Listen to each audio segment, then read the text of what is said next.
Patients who are looking to have dental implants placed have a number of options nowadays. Most dental schools in today's day still do not teach dental implants, and that requires the dentist to take some sort of courses after dental school graduation. Dr. Nick and I have extensive experience in placing and restoring dental implants due to the fact that we have both graduated from a full-time hospital-based surgical implant residency program, one of only 3 in the United States. Most of our practice is dedicated to dental implant surgery and dental implant prosthetics.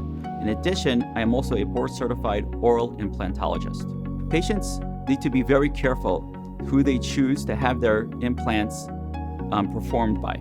It's extremely important that you have your dental implant procedure by doctors who are adequately trained in both the surgery and the prosthetic component. There are many studies that show that the higher the success rate of dental implants, it correlates very closely with the more experienced dental implant surgeon that's placing the implants. If you are looking to have your dental implants performed by a highly trained dental implant surgeon, please feel free to reach out to Long Island Implant Cosmetic Dentistry. We offer free consultations and we'll be more than happy to help you.